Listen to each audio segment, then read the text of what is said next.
Nada, señores, buenas noches, buenas tardes. Esta es ya, digamos, la quinta clase de argumentación jurídica formal que hemos dado en este curso. Eh, en un minuto, por favor. Ok, dice que está grabando. Eh, para el día de hoy vamos a explorar, ya primero vamos a hacer una breve recapitulación de los contenidos que habíamos trabajado y luego brevemente a subir la diapositiva equivocada, discúlpenme. A ver, déjame ver. Eh, esta está, guardar como, examinar, esta la pongo en el escritorio, bien. Entonces, aquí, esta era la de la clase anterior.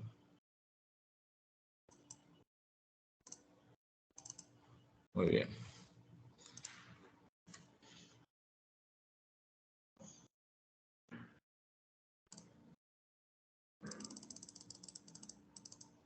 Bien.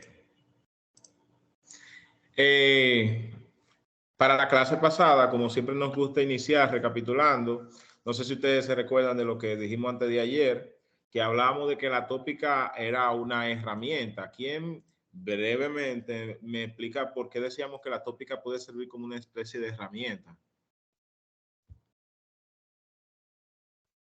dentro de la argumentación jurídica, por supuesto, y dentro del quehacer jurídico?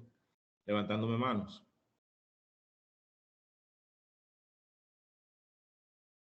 Adelante, Marino.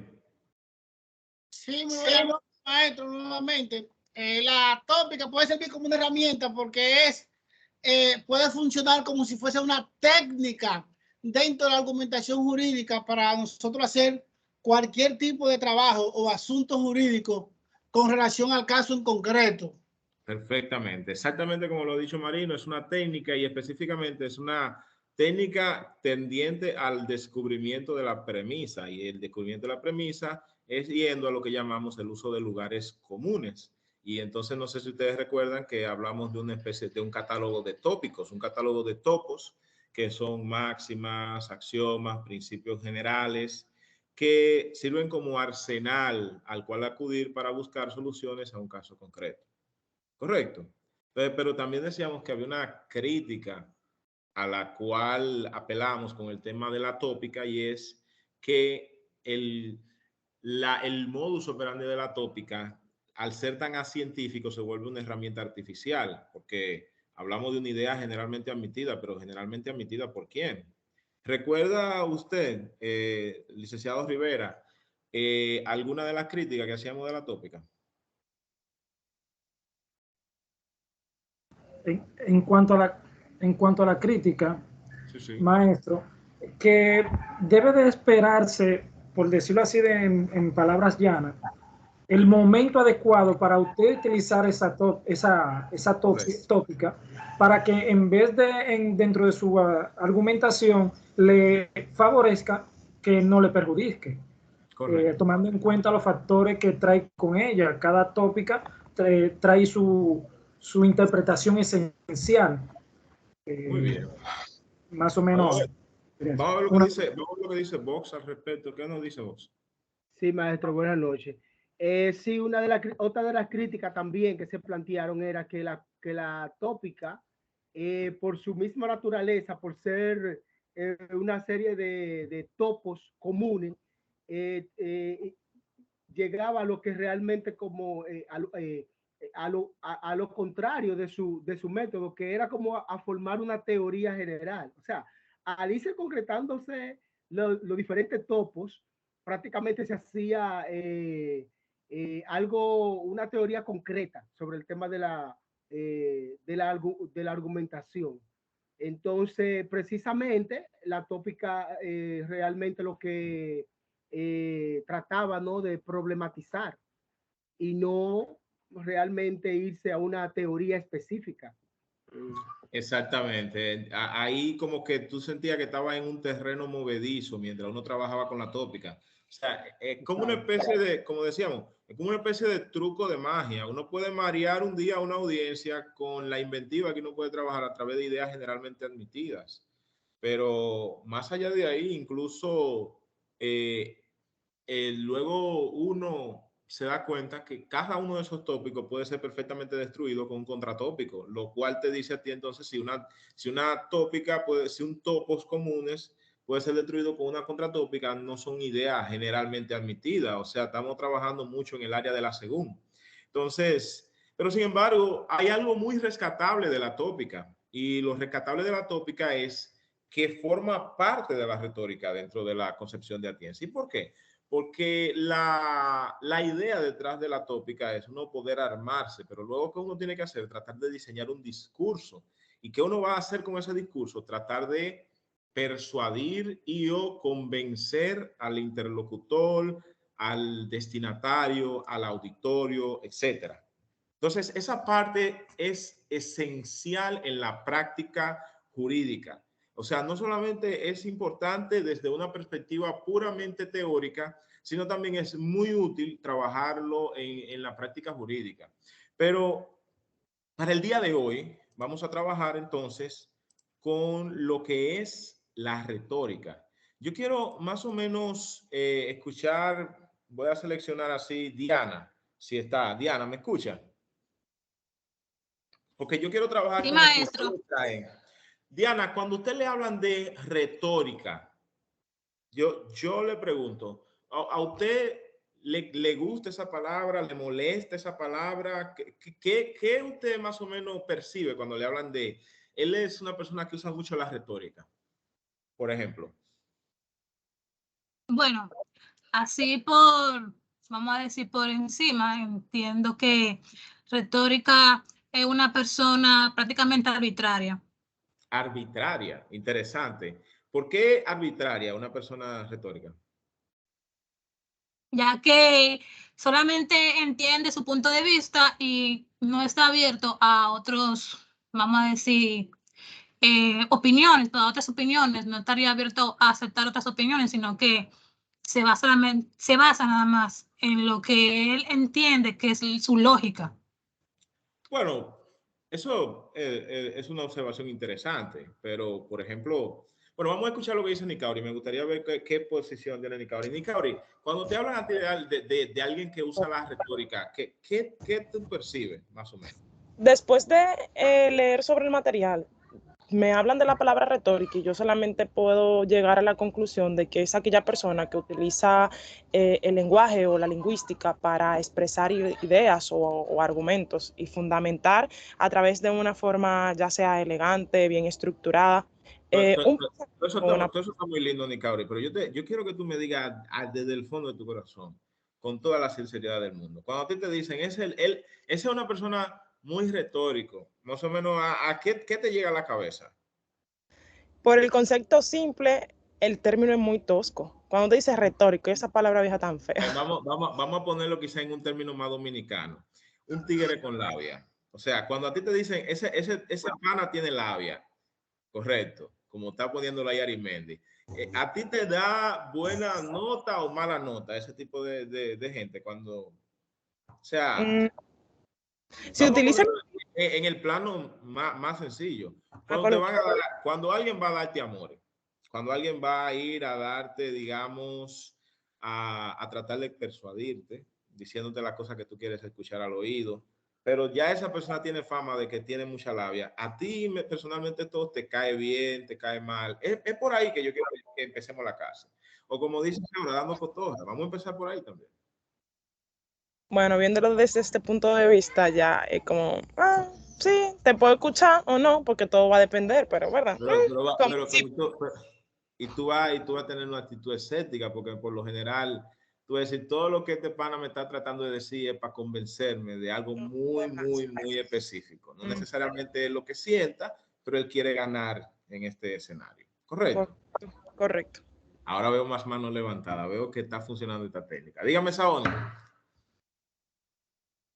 Maestro, yo desde mi punto de vista, retórica, personalmente yo lo veo como, o sea, hablando en el lenguaje más formal, como una persona como recta, correcta. Pero si nos vamos al punto de vista donde usted dice que una persona, por ejemplo, un pana que está dando labia, sería exactamente lo que usted explicó, como una persona tratando de convencer y que yo pueda captar el mensaje que esa persona me está dejando, me está queriendo decir algo. A mí me gusta escuchar cada participación porque como que con cada participación descubro una dimensión nueva del concepto de retórica. Me han dicho, por un lado, una persona, digamos, difícil porque solamente quiere admitir su punto de vista. Me dicen una persona salamiosa, una persona dando cotorra y ahora una persona recta. A mí me gustaría, antes de darle la palabra a otra persona, Sauni, ¿por qué tú asocias la retórica con alguien recto? O sea, con alguien con virtudes, con alguien honesto, con alguien honrado, con una de estas gente que son hechos y derechos. Eso me interesa mucho. Bueno, porque se entiende desde los conceptos ya leídos que la retórica es una persona que utiliza lenguajes, podríamos decir, de forma correcta y vendría siendo como un arte para hablar, para llegarle a la persona a quien le quiera dejar de transmitir el mensaje. Pero tú no consideras que ese mismo arte lo pudiera utilizar para hacer cosas deshonestas. Se pudiera decir que sí también, porque... Entonces, pero si la utiliza para cosas deshonestas, ¿deja de ser retórica esa persona? No deja de serlo, porque independientemente de todas formas está utilizando la comunicación que quisiera que se logre entender lo que él está diciendo. Muy bien. Wow, ahorita usted me dice que los políticos no son serios. Increíble. Entonces tengo a José Rivera con la mano levantada. Vamos a escuchar 3 participaciones más. Lo que yo deje sin participar no es porque no quiere escucharlo, sino para la fluidez de la clase, porque yo me imagino que ustedes no quieren estar aquí hasta las 11. Adelante, José, pero pueden escribirlo en el chat sin ningún inconveniente. Adelante, José. Gracias, maestro. Gracias, maestro. Adelante. Una persona retórica. Otra vez, una persona. Se puso mute. No se está escuchando. No se está escuchando. Ok, ahora sí. Ahora. Sí. ¿Me escucha ahí? Ajá. Sí, una persona, mire, se ve como si no estuviera activado el micrófono. Increíble esto. Una persona retórica, de que escucho esa palabra, me viene a la mente una persona que persuade, que en virtud de su lenguaje persuade a la persona, que mantiene al auditorio a la expectativa, que tiene el arte de convencer a la persona. Eso sería una persona retórica. Si vemos hoy en día en los delitos cibernéticos, cuando te llaman y te dicen, mire, usted se ganó esto, que esto, son personas que persuaden, son personas retóricas, que lo utilizan para el mal ahí. Me interesante sobre eso, porque, por ejemplo, muchísima gente se metió en criptomonedas bajo la expectativa de que realmente sabía de lo que lo estaban metiendo y realmente lo que muy en el fondo fue un tigre que le dio labia. Entonces, lo que han perdido ahí dicen, pero ¿cómo fue que yo caí en cuenta? Y fue una persona con una muy buena labia. Ángela María, que me está reclamando que la volé, mis disculpas, Ángela, dígame. Sí, ya prácticamente iba por la línea, no me gusta ser repetitiva en esto, iba por la línea de José, no es una persona que sería recta, es una persona que persuade, una persona que evidentemente tiene un discurso y que propone cómo influir en lo que es la opinión o lo que piensa, evidentemente, ante la gente. Normalmente, usted dio la palabra clave de que los políticos, a Leonel incluso se le decía o se le conocía como el hombre de la retórica, o sea que su discurso tenía muchas palabras buenas, como utilizaba mucha prosa, pero al final no decían nada. Entonces, por eso se decía como que era el hombre de la retórica. Hipólito no tiene buena retórica. Pero, ¿quién? Hipólito no tiene buena retórica. Sus palabras no me influyen, de verdad. Si nos vamos si conceptualizamos Porque si nos vamos al concepto de lo que es la retórica, yo le voy a decir de verdad, no me persuade, no es una persona que me convence, sino que simplemente es una persona que de manera llana da su opinión. No me utiliza, pero es lo que yo considero, no me utiliza la retórica. O sea, yo no lo veo así porque incluso la retórica se puede definir como el arte de hablar bien. Y yo entiendo, no es que él hablaba, pero no, considero que no tenía retórica para mí. Bueno, mire, yo le voy a decir la verdad. Hipólito no ganó la presidencia por accidente. Eso es lo primero que le puedo decir. Hipólito es un hombre del pueblo. Hipólito es un hombre que conoció ese auditorio.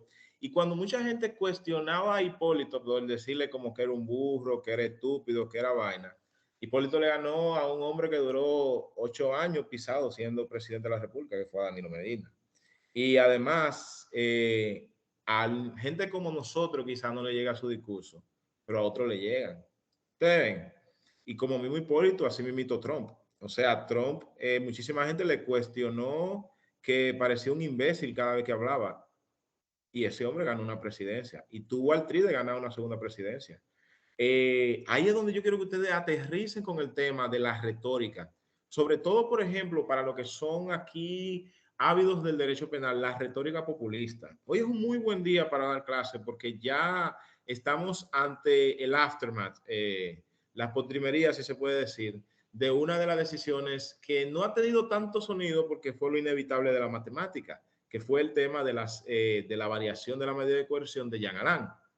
Evidentemente que todo el que lee el Código Procesal Penal, todo el que tiene la capacidad de sumar, puede decir, bueno, esto era un resultado inevitable. Sin embargo, vía la retórica, se puede tener una herramienta altamente peligrosa porque hay otro tipo de retórica. Hay varios tipos de retórica. Hay retóricas que son para seducirte, pero también hay retóricas que son incendiarias. O sea, no hay cosa más chula que cuando hay crisis estar en la oposición. ¿Por qué? Porque el que está en la oposición quiere capitalizar la crisis y enervar los ánimos. ¿Correcto? No hay cosa más chula que ser fiscal cuando el delito es un delito de sangre. ¿Por qué? Porque tú tienes de antemano el clamor popular de parte tuya. ¿Cómo es posible, honorable magistrado, que usted piense en dar una medida de coerción distinta a la prisión preventiva a este ciudadano acusado de violación sexual y asesinato? Si usted, esta persona, la libera en este exacto momento, tiene que pensar en el futuro, tiene que pensar en sus hijos, tiene que pensar en lo que hará esta población. Eso es retórica incendiaria. Se está refiriendo a todo menos a la variable del caso. Pero le puedo decir algo, para bien o para mal, funciona. Correcto. Entonces, por eso, aunque podamos decir dentro de la teoría de la argumentación jurídica que los principales parámetros de la retórica clásica, de la retórica de los sofistas, han sido parámetros populares. Sí, Vox fue una cesación, pero al final le dejaron con otra medida de coerción, que fue prácticamente el arresto domiciliario. Entonces, y el arresto domiciliario no me ha parecido una prisión preventiva. Lo único que cuando la gente tiene dinero y tiene recursos, depende de dónde vaya a ir a una prisión preventiva, dónde es que va a estar en arresto domiciliario. Porque era lo mismo que decíamos cuando el COVID, que le decían a la gente, vayan a su casa y quédense guardados en su casa. Hay que ver cuáles casas viven ellos y en qué casa vivo yo. Entonces, ese es un tema, no quiero por ahí hacer una distracción, pero fue un muy buen aporte. Entonces, el juez no varió, le impuso una. Brillante. No varió, le impuso una. Esa la voy a enmarcar, esa respuesta. Bien, entonces, no hubo variación, sino que sencillamente quitó la prisión preventiva y casualmente puso otra, pero no fue una variación. Entonces, ¿qué es la retórica? Eso es otro elemento de la retórica. Cuando tú le cambias el nombre a las cosas, haciéndola aparecer como algo distinto, eso es retórica también. Bien, ¿qué es la retórica? Entonces, la retórica está desde la antigüedad. O sea, para los antiguos, el objeto de la retórica era ante todo el arte de hablar en público en forma persuasiva. Si nosotros queremos rastrear los orígenes de la retórica, lo vamos a encontrar en la antigua Grecia, donde era altamente importante que quien reclamara injusticia tuviera el verbo, el don para hablar, el don para pararse y reclamar sus intereses. O sea, No sé si ustedes han visto, por ejemplo, estas simulaciones o esta película de la antigua Grecia o de la antigua Roma, de cómo cada vez que se tenía que requerir algo era con un plebiscito, era con la presencia de estas personas en público. Entonces, el arte para hablar en público era un arte necesario, tan necesario como la medicina. ¿Correcto? Porque era la diferencia entre ustedes obtener un resultado favorable o no obtenerlo. Entonces, ¿qué sucedía ahí?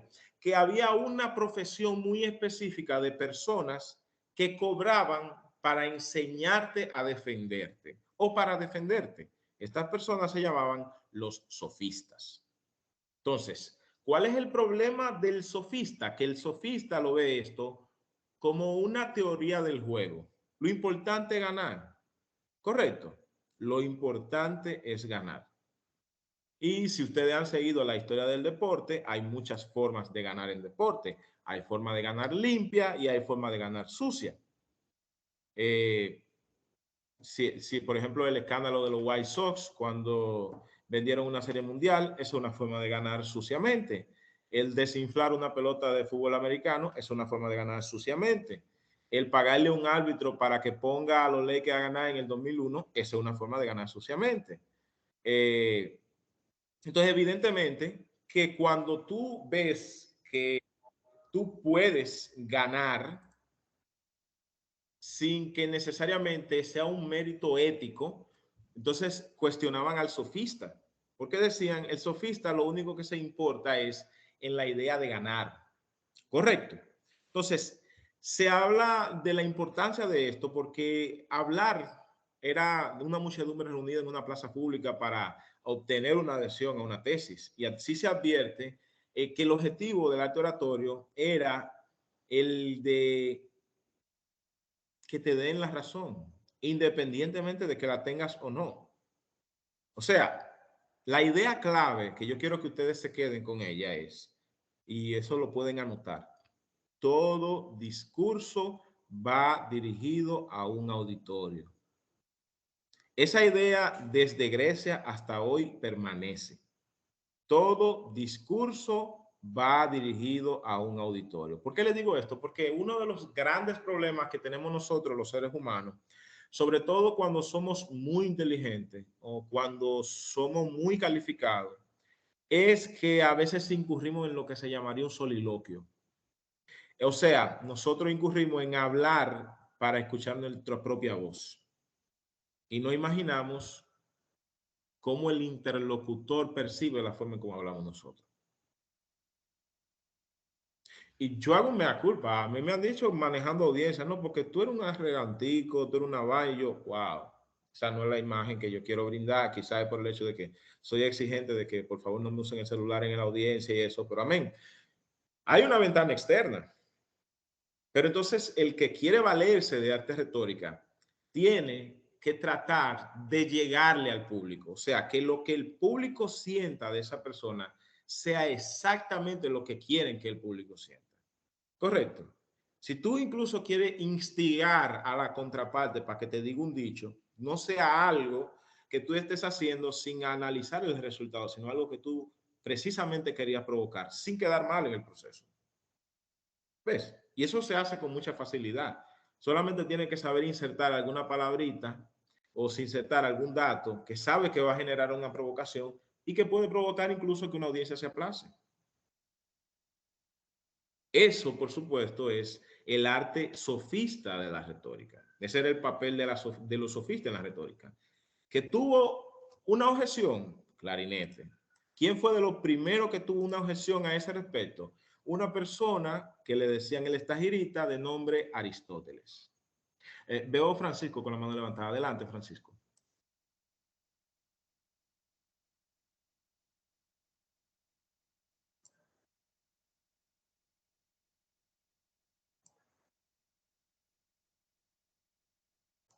No se está escuchando el audio, Francisco. Sí, buenas. ¿Cómo está, profesor? Ahorita cuando se hablaba de lo que es el tema del arte del arte de la palabra que el individuo puede tener para convencer, cuando una persona tiene el don de la palabra, tanto oral como escrito, tiene una capacidad extraordinaria de poder influir en su interlocutor. Y eso es básicamente lo que es esa herramienta que acabamos de mencionar. Por supuesto. Sí, Entonces, ok. Disculpe. En cuanto al sofista, el sofista únicamente no era una persona que aprendía y que enseñaba, también enseñaba métodos de cómo argumentar, de cómo manipular y de cómo hacer ciertas cuestiones con el uso de la palabra que nadie más podía. Por ejemplo, Cicerón. Cicerón era un sofista extraordinario. Sí, pero vamos a tener algo claro. Es que Cicerón dominara los métodos de los sofistas, no lo hacía necesariamente un sofista, porque una de las personas que incluso trató de rescatar la tópica, la retórica junto con Aristóteles desde un plano moral, fue el mismo Cicerón. O sea, tenía las herramientas, pero a la vez también criticaba a los sofistas. Pero, como vuelvo y digo, aquí estamos tratando, digamos, de ver lo rescatable de las personas que se denominaron en un momento sofistas, porque los sofistas hay todo un espectro. O sea, sofista se dominaba a alguien que utilizaba mañas argumentativas con tal de ganar un caso particular, hasta la persona que cobraba por enseñar eso. Porque incluso uno de los principales repudios, tanto de Aristóteles como de Platón, era que estas personas cobraban por ese oficio. Y yo diría que si tú sabes hacer una vaina, tú no lo vas a hacer de gratis. Entonces, evidentemente que esa crítica hay que verla en contexto, considero yo. Pero entonces, el tema está en que Aristóteles se convirtió, por su lado, en uno de los primeros en establecer, digamos, los principios de la retórica. O sea, él viene a rescatar la retórica que conocíamos como una técnica en una versión de retórica aristotélica, en donde era para él la facultad en cada caso de conseguir lo que pueda persuadir y convencer. Entonces, él tenía una frase muy útil que ustedes también es bueno que la anoten dentro de donde ustedes estén anotando. Y él decía, en materia de retórica o en materia de convencer a un auditorio, más vale un verosímil imposible que un posible inverosímil. Más vale un verosímil imposible que un posible inverosímil. ¿Saben lo que significa esto? Que más vale una mentira creíble que una verdad no creíble. Correcto. O sea, dentro del área argumentativa, dentro de la dialéctica, dentro de la retórica, lo importante, lo esencial, no era solo la verdad, sino el hecho de que sea una verdad creíble y aceptada. Porque ustedes, por ejemplo, han tenido clientes que le han hecho la historia más fantásticas, que ustedes cuando le escuchan al cliente dicen, no, mejor vamos a optar por ejercer el derecho al silencio, porque si un juez escucha esta historia, probablemente tenga todas las razones del mundo para ratificar una condena y cosas de la vida. Cuando viene a ver, sea real, pero es inverosímil.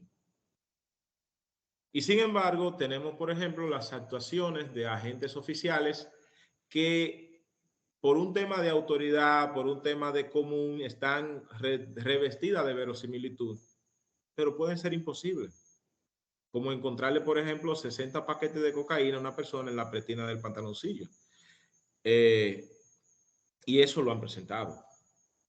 Pero ahí eso te dice el tema de que la verosimilitud y la verdad no necesariamente son lo mismo. ¿Por qué? Porque la retórica se basa en el principio de lo verosímil. Demostrar mediante razonamientos aquello que la opinión pública cree posible. La lógica de la retórica es la lógica del sentido común. O sea, la idea de que tratemos de convencerte de algo que es fácil de convencer. Correcto. Entonces, Aristóteles, distinto a los sofistas, proponía entonces una especie de elevación de la retórica al estatus de ciencia. O sea, establecía unas categorías imprescindibles para la constitución del sistema retórico, y esta categoría eran el concepto del discurso, los géneros de la oratoria y las operaciones que realiza el orador. Entonces, por eso es que él decía que la retórica era el arte de decir bien la verdad y con sentido pragmático. En otras palabras, no basta decir la verdad, trata de decir la verdad de forma convincente. Y yo sé que eso como que se oye como tan contradictorio. Ustedes dirán, pero profesor, si algo es verdad, es convincente en sí mismo. Yo le digo, señores, los tribunales están llenos de casos en donde lo menos importante es la verdad. ¿Qué es la verdad? Si no es lo que tú me puedes probar dentro de un proceso. Entonces, ahí él trata de combinar el elemento retórico persuasivo propio de los sofistas con la dimensión ética que él mismo predica en sus obras, en donde él trata así dos conceptos, la convicción y la persuasión. La convicción a través de las razones y la persuasión a través de las pasiones. Convicción y persuasión practicado por los oradores y descrito por los maestros teóricos a través de un corpus sistematizado de pautas técnicas sobre la composición y partes del discurso. Él habla de la invertio, del actio, de la dispositio, pero esencialmente la parte chula de la retórica aristotélica son estos tres elementos que a la fecha de hoy siguen siendo importantes. Estos elementos son el ethos, el pathos y el logos. ¿Ha podido estudiar estos elementos? ¿Alguna vez le han hablado de esto? Dígame, Vox, que lo veo con la mano levantada, pero en la cámara. ¿No? Sí, maestro. En el estudio del lenguaje, en el análisis del lenguaje, son tres elementos sumamente importantes en el discurso. El ethos, es el talante, la personalidad. De ahí viene la palabra ética, de esa palabra ethos, viene la palabra ética. El pathos, mejor dicho, apela a los sentimientos. O sea, un buen orador tiene que remover el sentimiento de su interlocutor, de su auditorio. Tiene que llegar, debe tocarle ahí. Y el logos, que es la razón, que es lo que le, vamos a decir, la estructura, lo que le da fortaleza a todo eso. Como el esqueleto. Ethos, pathos y logos. Y muchas veces esto lo plantean incluso como un método de acercarse a los problemas o a los problemas de comunicación. Tomar en cuenta el ethos, el pathos, el logos para poder hacer una comunicación efectiva. Muy bien.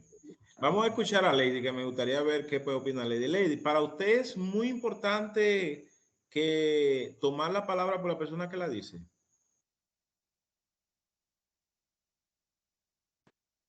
Sí, entiendo que sí. ¿Eso aplica entre abogados? No, a veces no. A veces no. A veces el que menos tú crees está diciendo la verdad y lo correcto. Pero para el término de convencimiento, ¿es importante la reputación que tenga el abogado? Lo que es importante es el manejo de cómo argumenta el tema que está tratando. Eso es importante, de cómo lo maneja, cómo lo estructura. Porque la estructura es lo que va a facilitar la enseñanza, la idea que quiere representar de lo justo o lo verdadero. Yo entiendo. Y la retórica ayuda mucho en eso. ¿Por qué? Porque la retórica es lo que el punto de vista de la retórica es lo que te da los mecanismos necesarios para tú llegar al punto que tú necesitas. Que eso era lo que yo quería hablar cuando estaban hablando sobre la retórica. El punto de equilibrio. El argumento, lo que tú quieres expresar y la lingüística que tú utilizas para ello es lo que te va a dar el convencimiento, porque de ahí es que está, de la persuasión, de cómo tú lo dices, de cómo tú quieres llevar a la verdad absoluta que tú estás implementando. Porque para mí puede ser la razón justa, la verdad, como yo la opino, aunque no lo sea. Para eso es la retórica. Muy bien, vamos a escuchar lo que dice Francisco sobre ese punto. Francisco Santana. Oh, yo pensaba que era Luciano, perdón. Francisco Santana. Gracias, profesor. Buenas noches. Profesor, respecto de que si influye de quién diga la palabra o quién expresa lo que expresa en derecho ante los jueces, ante los fiscales, hay abogados o hay casos que simplemente uno sabe que lo va ganando dependiendo de qué abogado lleve ese caso. Es decir, pero eso es un tema, disculpe, ahí mismo no quiero interrumpirlo. Ese es un tema que viene de la mano por la competencia que tenga el abogado o por la fama que tenga el abogado. La integridad, la responsabilidad de ese abogado. Hay abogados que hablan por hablar, no tienen fundamento, no son responsables y ante el juez y ante el fiscal ya desde ahí uno sabe, es decir, yo tengo un caso y lo lleva determinado abogado, yo sé que tengo una situación con un abogado competente. Ahora lo lleva un abogado por ahí y llevo la delantera. Es decir, la palabra todo va a depender de quién dice la palabra, quién tiene el argumento. A veces no. Tengo que aterrizar qué es lo que estoy preguntando, porque todo lo que ustedes dicen es correcto, pero vamos a ver si se entiende bien lo que es el etos. Cuando hablamos del etos, hablamos del talante del orador, o sea, su tarjeta de presentación. O sea, la retórica es un arte transformadora y todo esto. Entonces, cuando hablamos de uno de sus componentes principales dentro de la retórica aristotélica, es Aristóteles insertándole una especie de dimensión ética. Y es una dimensión ética empezando por quien sea el orador. Correcto. O sea, se persuade porque esta persona tiene una reputación que le precede, que dicen, espérate, eso es fulano que lo está diciendo. Si es fulano que lo está diciendo, aquí hay que separar las aguas, ¿entienden? Entonces, eso evidentemente tiene sus excepciones, porque a todos nosotros se nos han caído santos. A todos nosotros se nos han caído santos. Pero mientras no se nos caigan, dicen, fulano dijo esto, espérate. Vamos con una pausa, vamos a esto. Entonces, eso yo lo pregunto en el tema de la litigación, porque esto parecería chocar con lo que a ustedes le están tratando de dar en esta materia, que es litigación estratégica. Es decir, ustedes van a hacer todo lo humanamente posible para obtener el mejor resultado para su cliente. Pero la pregunta sería si eso no es un peón envenenado. Es decir, si obtener el mejor resultado para un caso específico no termina dañando a largo plazo su reputación dependiendo del recurso o el mecanismo que ustedes hayan utilizado. Porque, y aquí queremos separar las aguas, y es lo que yo siempre he dicho, si tú tienes que defender un homicida, defiende un homicida. Y si tú tienes que defenderlo dando el 100% de lo legalmente permitido, perfecto. Ahora, hay abogados que tienen fama de que no le pueden dejar solo con un expediente porque se comen la pieza. Entonces, ahí es donde separamos qué es lo éticamente correcto y qué es lo no correcto. Y lo mismo podemos decir de fiscales. O sea, por ejemplo, decir que como el proceso está incompleto un día, mandar a decirle a los mismos testigos que no comparezcan para que ordene la conducencia para tratar de ver cómo completan el expediente. O sea, todas esas cosas suceden, pero desde que suceden y llegan a un auditorio muy particular, pierden credibilidad. Pero ojo, uno diría, pero pierden credibilidad ante quién, porque como está estructurado el sistema de justicia, hoy es Adriano que me conoce un caso, mañana es otro juez que me conoce un caso.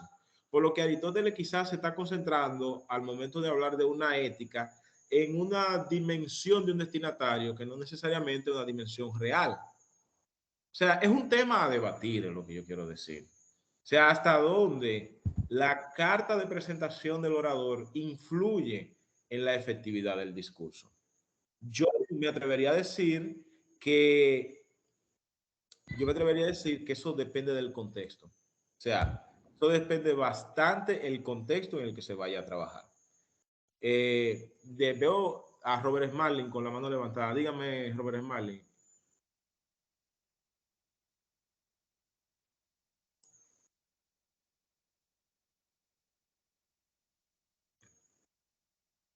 Veo que tenía la mano levantada, pero aparentemente está. Bueno, vamos a escuchar a Juana Arisa Cava. Adelante, Juana. Sí, maestro, buenas noches. En el caso hasta de la defensa pública, por ponerle un ejemplo, que siempre que hablan de la ética dentro del proceso, como que me verifico la posición de los defensores públicos y de cualquier litigante, porque uno está atado, a diferencia del Ministerio Público y del juez, a un principio de parcialidad a las partes. Y ver hasta dónde ese principio de parcialidad puede llegar, que nos puede hacer actuar o vernos con falta de ética. Entonces, el punto está en que uno va a hacer el proceso y, como usted dijo, uno va a hacer todo lo posible por persuadir a las partes en beneficio de la persona que uno está defendiendo, pero uno tiene que verificar los límites que existen en el proceso, que yo entiendo que esto es lo que Aristóteles quizás quiere establecer, o sea, conocer los límites, porque el hecho de que uno presente, ejemplo, presupuestos a favor de nuestros defendidos no quiere decir que vamos a presentar presupuestos falsos o que si nos llevan una cantidad de presupuestos y sabemos que esto no son falsos o tienen un tipo de alteración, si nosotros lo estamos presentando, no solo podemos ver el beneficio que puede obtener en relación a ese caso, que me puede ayudar a ganarlo, sino que si la imagen de uno como abogado se ve empañada ya para futuros procesos, ya usted tiene una mala fama que no se la quita a nadie. Entonces yo entiendo que el abogado tiene que conocer los límites, que se puede ser buen litigante y tener ética. O sea, no hay necesidad de que la retórica no tenga ese elemento. O sea, no hay por qué usar una buena retórica y ignorar el elemento de la ética. Yo entiendo que todo lo contrario, la ética permite que la retórica sea mejor, porque cuando tus expresiones están como tachadas o están cubiertas por la ética, eso permite que el juez tenga mayor confiabilidad o cualquier otra parte o cualquier otra persona que sea quien te esté escuchando puede entender que lo que usted dice es cierto y que tiene ese respaldo. Y así en casos posteriores, que pasa mucho en la práctica, si una persona dice algo, dice, no, si fulano lo dijo, yo lo creo porque es así. Sin embargo, si es una persona que se crea una mala fama, como decimos coloquialmente, va a ser todo lo contrario y eso puede interpretarse de manera negativa en los diferentes procesos. Aquí yo quiero aprovecharte, no te me vayas, porque quiero ponerte entonces un escenario y este es el siguiente. Te toca defender un imputado, pero te toca defender un imputado donde hay pruebas sobreabundantes de la comisión de los hechos. Es decir, incluso tú tienes en un video en 4K robando la estación de gasolina y disparándole a la persona que estaba atendiendo, que pudo sobrevivir y lo pudo identificar. Tú te reúnes con ese cliente y le dices, aquí lo mejor que podemos apelar es a una defensa positiva, o sea, vamos a ser realistas. Todo el peso de la prueba está en tu perjuicio, pero el cliente, es decir, el dueño de la defensa material te dice, por ahí no nos vamos a irnos. Yo no lo hice, yo no lo hice, yo no lo hice, yo no lo hice, yo no lo hice. Eso es el cliente. Distinto a un abogado privado, tú como defensora pública estás en la obligación de representar a esa persona si se te asignó ese caso. Salvo, por ejemplo, de que te amenace de muerte o una situación así. Pero fuera de eso, tú lo único que tienes es un cliente recalcitrante en un modo de defensa. Y evidentemente que si te vas a ir a parar a defender a esa persona con una defensa negativa, vas a tener que hacer magia. Pero magia negra quizás, para no quedar tan mal y para que no se vea que tú estás haciendo el mínimo requerido, porque esa es otra cosa. Por ética, tú no puedes hacer de que la santa madre del mínimo requerido. Tú tienes que defender con celo y con recelo ese imputado. Entonces,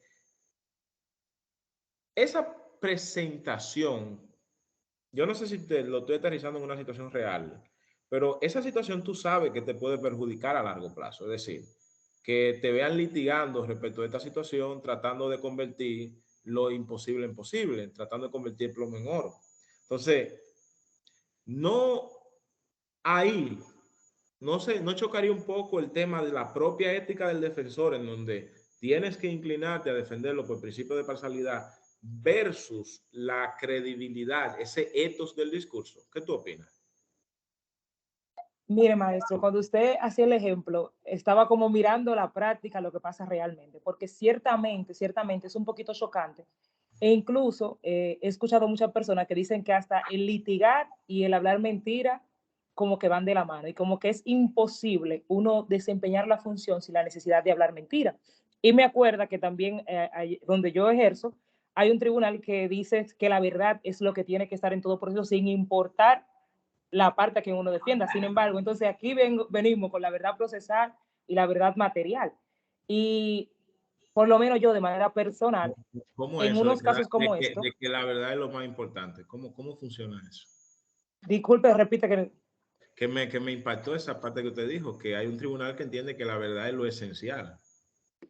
Sí, mire, donde yo ejerzo, que es en la provincia, hay un tribunal que, o sea, no lo dijo como parte de una audiencia, sino algo fuera ya de audiencia, en ese pedazo hay que uno habla que digo. Como el etos del tribunal, como la lógica interna con la que funciona.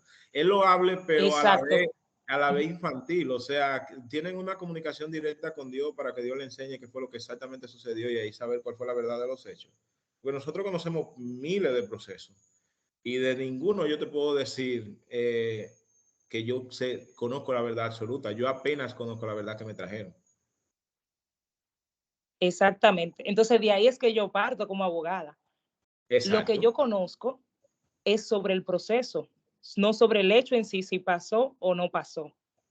Entonces se puede ver en principio como que mi forma de litigar o mi defensa, hay poca ética porque si él lo cometió el hecho, pero es que yo no me estoy basando en si él lo hizo o no lo hizo porque yo no estaba ahí, yo no soy quien para decirlo. Yo lo que me estoy basando es en aspectos del proceso, en mi defensa técnica, que es lo que a mí me compete, y si eso se cumple o no se cumple. Y yo lo que voy a atacar es si es el proceso. No voy a referirme tanto en eso. O sea, yo no tengo que decir, no, porque como hay muchos abogados que se basan simplemente en el hecho y no aplican nada de derecho, simplemente dicen, no, porque él no lo hizo, porque él es inocente.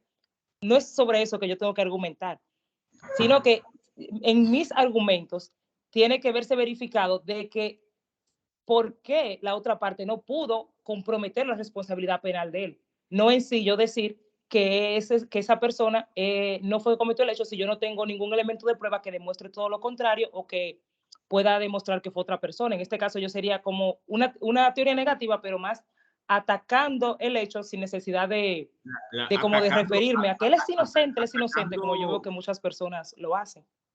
Atacando, digamos, variables que son más fáciles de atacar que lo mero hecho.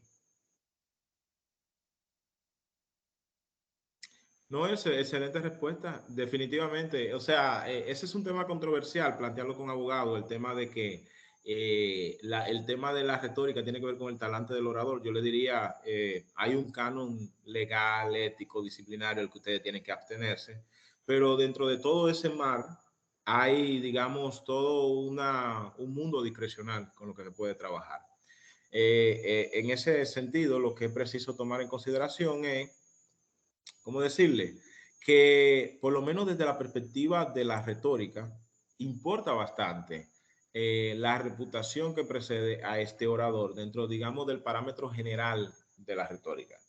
Si una persona tiene una mala reputación, es altamente posible de que, si bien no le crean el discurso, lo tomen con un grano de sal, con cierto escepticismo. Esto también pasa, digamos, en los noticieros. Cuando hay gente que se adelantan a dar noticias sin hacer verificación, ustedes cada vez que tienen una noticia de esa persona que saben que metió onda la pata, como uno que mató un doctor de COVID sin tener las informaciones oficiales, evidentemente cada noticia que esa persona dé para una persona razonable, tú vas a decir, esto fue fulano y fulano es gatillo alegre con la noticia. Evidentemente esa persona perdió fuerte credibilidad. ¿Entiendes? Entonces, el ethos es importante. Por lo menos, digamos, entre lo ético y lo estético, dentro de la apariencia dentro de los valores en sí mismos a la apariencia de valores ante terceros. ¿Correcto? Entonces, además del ethos, que sería el talante del orador, tenemos otro elemento, que son patos, y no patos de los que vuelan, sino el patos, como el género patético.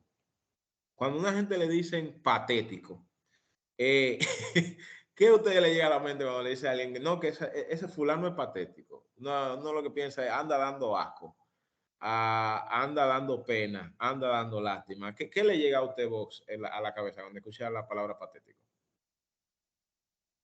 Bueno, ciertamente que no conecta.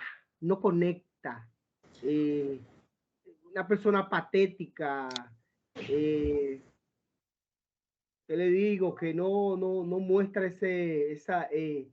no identifica los sentimientos. También de esa palabra, patos, viene la palabra empatía.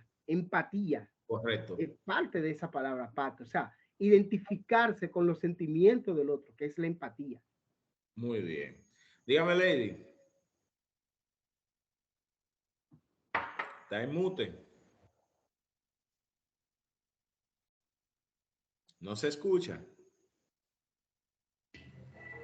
Ahora, sí. Es patético, yo entendía que era al contrario de lo que dice Vox. No sé si estoy en un error. Patético es una persona que quiere apelar a un sentimiento, pero el otro no le cree porque no tiene como el convencimiento de que eso es verdad. Por ejemplo, esa persona está dando lástima, pero yo no me creo que en realidad está en esa situación, sino que lo quiere mostrar. Para mí, eso es una persona patética. La patético me recuerda a una canción de Toque Profundo que dice, ay, dando asco por ti. Por ejemplo, eso lo usa mucho. Yo sé que hay fiscales aquí. La fiscalía usa mucho lo de apelar a los sentimientos en cuanto a sus argumentaciones con los jueces. Y como usted lo mencionó ahorita, de cuando es algo social, siempre se van por los sentimientos, pero a veces esos sentimientos como que no convencen. Bueno, como bien lo menciona vos, independientemente de lo efectivo que sea, cuando hablamos de patos, hablamos de sentimiento, ¿correcto? Esa capacidad de ustedes decir, disculpen, debo contener mis emociones porque este es un tema que cala lo más profundo de mi ser. Dejen que se recomponga y pueda seguir dando este discurso. O sea, hay gente que tiene la capacidad de llorar durante un discurso o que quizás se ve muy comprometido con lo que está diciendo y le está afectando. Evidentemente que cuando hablamos del patos, hablamos de la posibilidad de predisponer emotivamente al oyente de alguna manera. Eso es cuando ustedes quieren que el discurso no solamente le llegue al cerebro, sino al corazón. Porque tomen en cuenta esto, maestrado. Es verdad que esa persona no tiene título en ese inmueble, pero han durado 20 años trabajando ahí. Ahí criaron 3 generaciones, no sé cómo en 20 años, pero 3 generaciones. La casa, su vida, todo lo han dedicado ahí. Y hoy vienen a desalojarlo. Hoy vienen a privar a esta persona de lo que han trabajado con sangre, sudor y lágrimas por sí mismo. ¿Cómo es eso posible? O sea, eso es lo patético. La idea de que tú quieras tratar de mover a un auditorio. Y evidentemente que esto va a variar hasta del sistema jurídico, porque recuerden que muchos de nosotros les gustaban alabar a los gringos, porque los gringos tienen cositas más chéveres que nosotros. Pero, por ejemplo, el sistema jurídico de ellos se vale de un juicio por jurado para establecer los hechos. Entonces, ese jurado, no sé si ustedes se han dado cuenta que estas películas jurídicas tienen un elemento fuerte de retórica, sobre todo en los argumentos de cierre. Hay una muy buena película que se llama Un tiempo para matar, que es basada en un libro de John Grisham, que es sobre un hombre que mató a una persona afroamericana que mató a 2 racistas que violaron a su hija. Y cuando están conociéndole ese proceso, el abogado utiliza un elemento interesante. Él pone al jurado a cerrar los ojos y a imaginar todos los eventos de esa violación, de cómo la desnudaron, de cómo la penetraron, de cómo la dejaron con un daño irreparable porque ya no va a poder tener hijos, de cómo la dieron por muerta. Y él termina diciendo, ahora imaginen que blanca. Entonces, esa partecita, por ejemplo, a mí yo veo cada vez escena, a mí me engranoja. ¿Pero por qué? porque está utilizando un elemento como con el que todos nosotros nos podemos identificar. ¿Y cuál es? El bienestar de un niño. Cuando hablamos de un bienestar de un niño, no importa el color que le pongamos, esa es una persona, es alguien al que uno lo quiere ver bien. Entonces, es muy chulo, pero obviamente, como todo en la retórica, es como si fuese un truco de magia. Porque no se aleja del hecho principal. ¿Y cuál es el hecho principal? Que esta persona mató a sangre fría a 2 seres humanos y la ley es puntual en ese sentido. E incluso trataron de argumentar demencia y él descartó el argumento de demencia cuando dijo que si tuviera la oportunidad lo mataba de nuevo. ¿Alguno de ustedes ha visto esa película? Yo la vi. Sí, profesor. Sí, profesor, es un clásico. Y tengo el libro también aquí. ¿Cómo se llama la película, profe? Yo no he visto la película. Tiempo para matar. Un tiempo pero para leí matar. el libro, muy interesante. Pero ese actor es muy famoso, el De manera moreno. pedagógica, yo la utilicé en la escuela, profe. John Green. De manera pedagógica me la dieron. Y Sean Connery era el defensor. No, sí. Sean Connery no era defensor.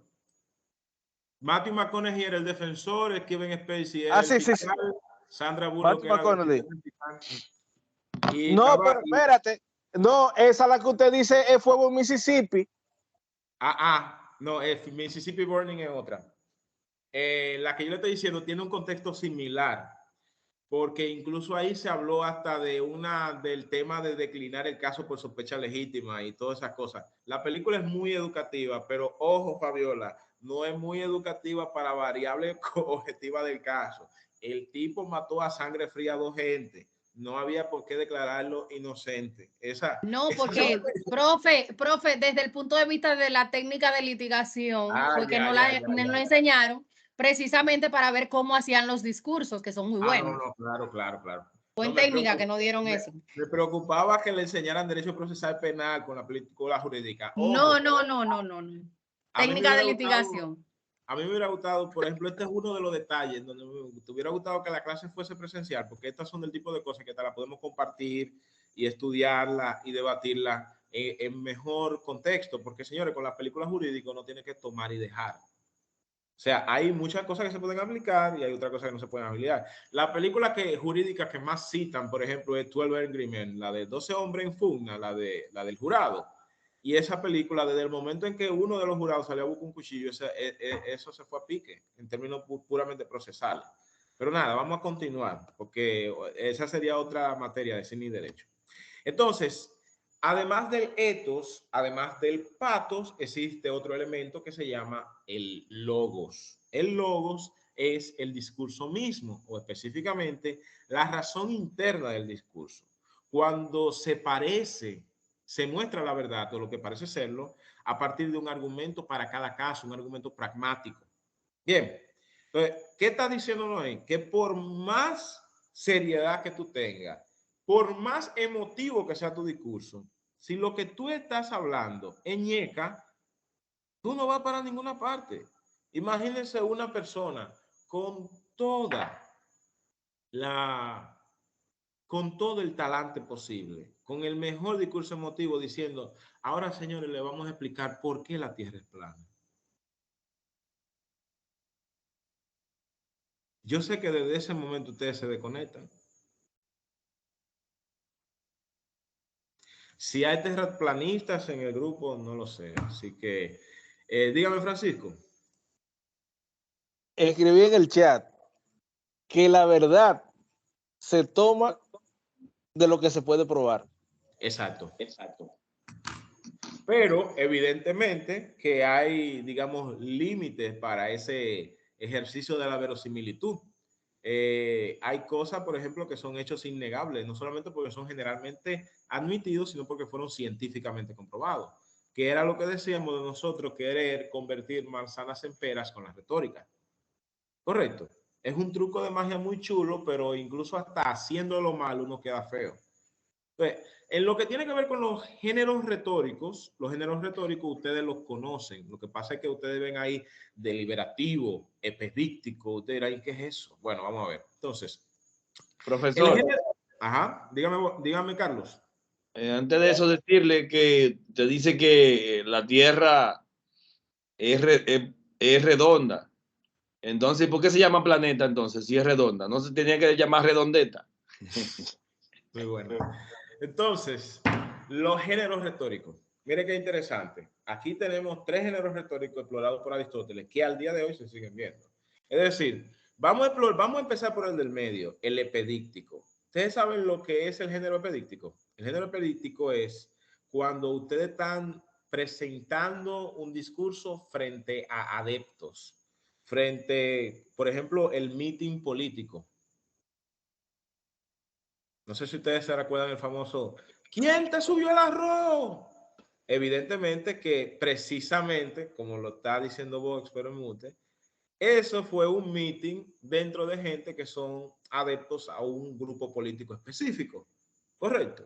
Por lo que evidentemente no van a decir Balaguer, no van a decir Danilo, no van a decir Leonel, van a decir el contrincante dentro de ese momento. O sea, en el género epedíctico, por lo general, el orador va con su dama, porque lo que trata es de agradar mediante la presentación de unos valores y de unos modelos con un auditorio con el que puede identificarse.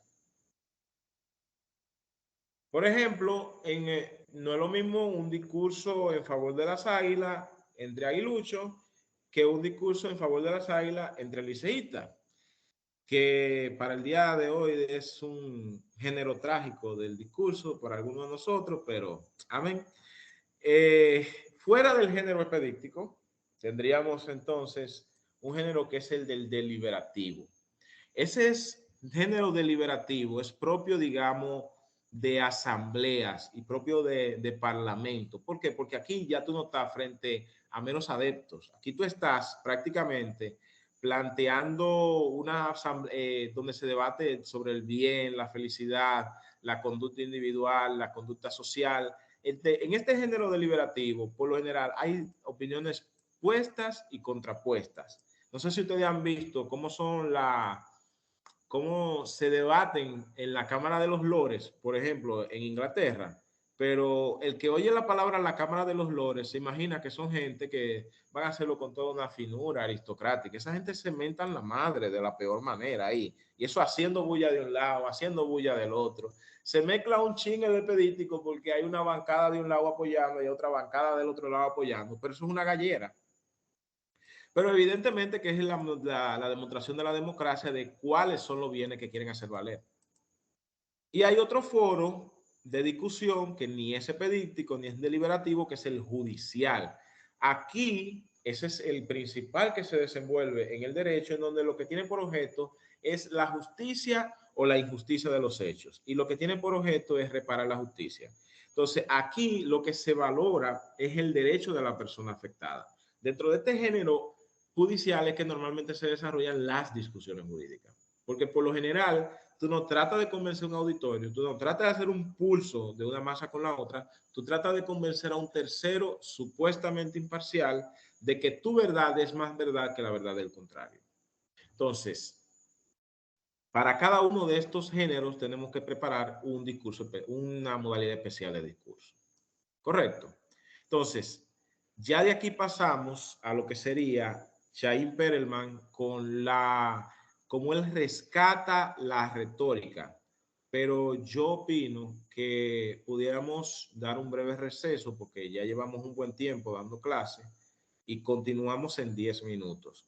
Antes de continuar, les debo decir, tenemos para hoy, si nos resulta posible, lo que sería la retórica de Perelman, por un lado, y lo que sería por otro lado el esquema de Toulmin, el modelo de Toulmin, que me imagino que ustedes, como tuvieron que trabajar con Toulmin, les gustaría más o menos cómo se enfoca esto.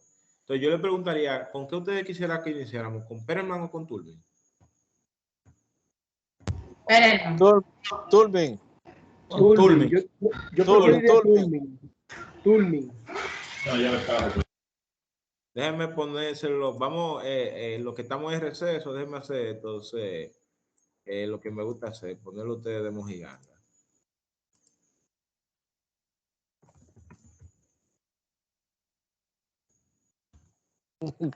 Usted se lo goza esa vaina, compadre. Para nada. Volvemos entonces a las 7:47. ¿Okay? Profe, ¿por qué no seguimos de largo y así terminamos temprano? Bueno, podemos terminar temprano, pero es por lo menos para que puedan, tú sabes, hacer un poquito de respirar un poquito. Yo sé que muchos de ustedes han postergado alguna cena que tienen por ahí para que puedan masticar. Entonces, 10 minutos para que puedan masticar algo, bajarse un chin de agua y volver, le cae bien a cualquiera. Muy bien.